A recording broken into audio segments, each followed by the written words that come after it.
pirmais izlaidums. Un šogad mūsu skolu beidz 752. absolvents. Un tieši šogad beidz 36.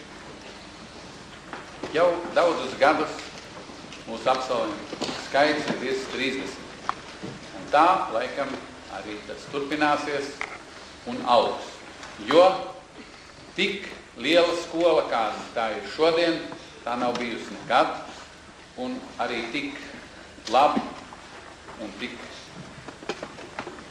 profesionāli stingri mūsu audzēkņi nav turējušies vēl nekad, kā šogad. Varētu teikt, ka ieejot gadsimta, otrajā pusē, mūsu skolnieki, mūsu skolotāji ir godam izveidojuši mūsu skolu par vienu no vadošajām vidzemēm. Par to mēs varam priecāties paši, un par to var priecāties mūsu vecāki, un par to var priecāties visa mūsu pilsētas un rajona sabiedrība. Jāsaka, ka šie lauri nekrīt tikai Madonas pilsētai vien, jo Madonas muzikas skolā mācās 2/3 no 300 bērniem, kas nāk no laukiem. Un būtībā mūsu skola ir Madonas novada skola. Un ar to viņi ir stipra, jo ļoti daudz talantīgu bērnu mums nāk tieši no apkārtiem lauku pagastiem. Traulienes kādreizējā skolniecība ir starptautisks konkursu laureāti Parīzē. Šogad ir mūsu skolotāji, Ilze Bokmelde.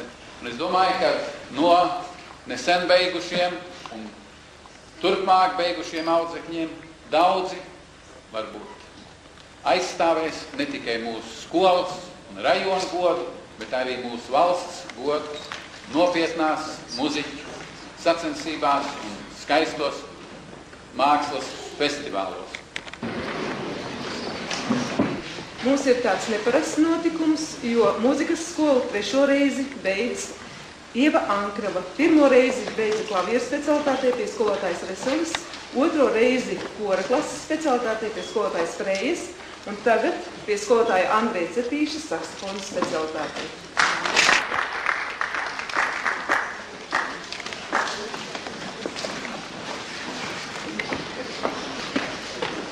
Skolotājas Līgas Reinsonis, audzēknis klavieru specialitātē Mārcis Auziņš.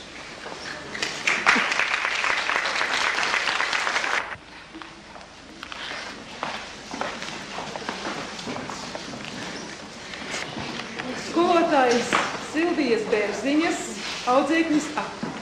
audzēkne akordeona specialitātē Evita Bērziņa, Lubānas filiāle.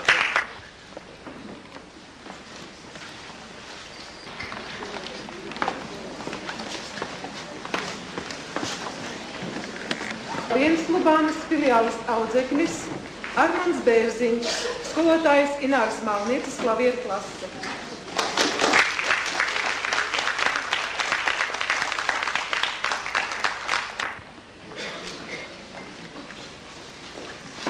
Ir vēl viens nebijis notikums, 1. absolvents basgitāras klasē. Māris Bezmers, skolotāja Artura Klopes klase.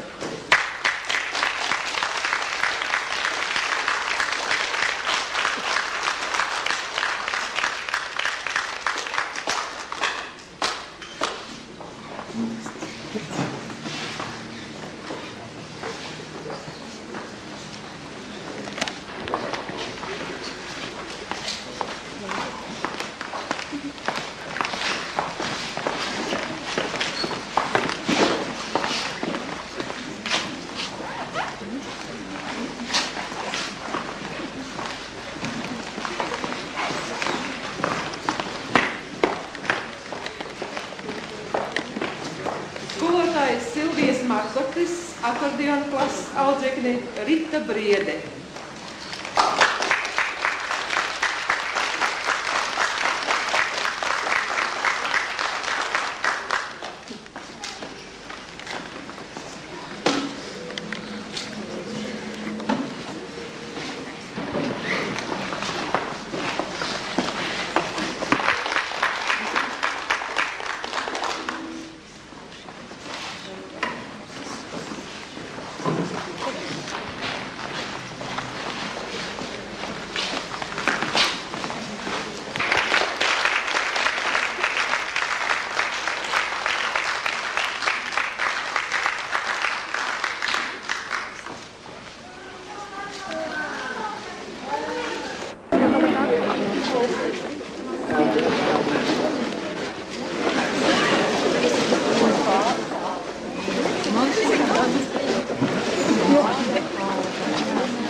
Kā